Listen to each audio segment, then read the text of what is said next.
ان کے لب رنگی کی نچھاور تھی کہ جس نے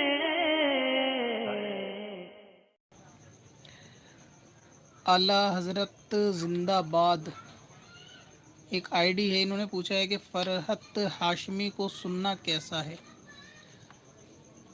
فرحت ہاشمی کو سننا یا پھر کسی بھی فرقہ باطلہ کہ کسی بھی اسکالر کو سننا یہ جائز نہیں ہے۔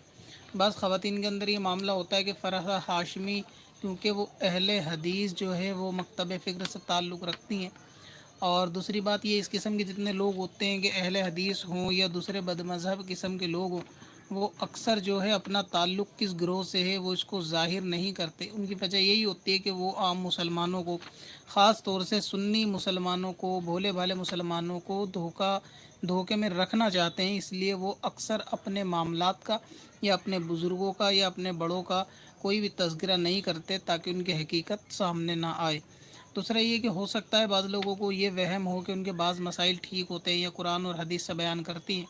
تو قرآن حدیث سے بیان کی گئی چیز ٹھیک ہے یا نہیں ہے، اس کا فیصلہ کوئی دوسرا قرآن حدیث جاننے والا ہی کر سکتا ہے۔ عوام اگر اس کا فیصلہ کرنے لگے کہ جو چیز سامنے والے نے بیان کی وہ قرآن حدیث میں بالکل درست ہے، تو اس طرح تو پھر عوام جو ہے اسکالر سے زیادہ جاننے والی ہو گئی، کیونکہ عوام نے فیصلہ کرا کہ ہاں ان کے بتائے ہوئے معاملات جو ہے وہ ٹھیک ہے۔ لہٰذا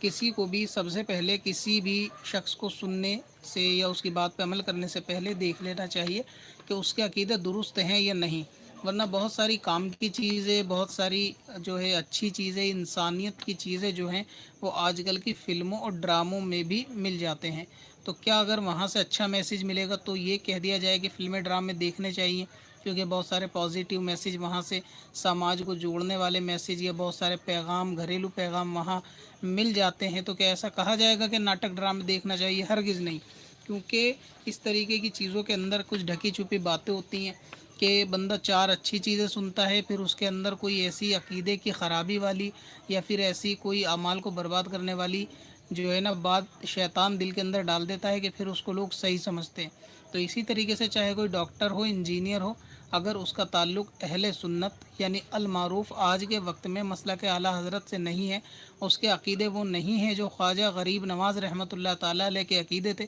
اس کے عقیدے وہ نہیں ہیں جو غوث پاک رضی اللہ تبارک و تعالیٰ عنہ کے عقیدے تھے، تو پھر ایسے شخصیت کو سننے سے ہرگز پرہیز کرنا چاہیے، اگرچہ وہ تمہیں قرآن پاک کا علم سکھائے یا پھر وہ تمہیں شریعت مصطفیٰ کا علم سکھائے یا پھر وہ تمہاری ضرورت کا علم سکھائے۔ تو اسی لیے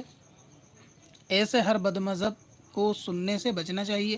تو ان کے اس بہکاوے میں لوگ جو ہے نا سنی مسلمان آتے ہیں کہ وہ خواتین کے مسائل زیادہ لیتی ہیں، سنتی ہیں، تو اس لیے سننا چاہیے، ایسا نہیں ہے۔ ان کا جو تعلق ہے وہ اہل حدیث طبقے کے ساتھ ہے۔ اب آپ اہل حدیث کے عقائد سارے جانتے ہی ہیں کہ اہل حدیث کون ہوتا ہے، کیسے ہوتے ہیں، کیا عقیدے رکھتے ہیں، معاذ اللہ حضور کے بارے میں کیا کیا ان کی کتابوں میں خبیث جو ہے باتیں لکھی ہوئی ہیں، وہ سب آپ واقف ہیں۔ تو آپ اس سے اندازہ لگا سکتے ہیں کہ فرحت ہاشمی کو سننا چاہیے یا نہیں سننا چاہیے۔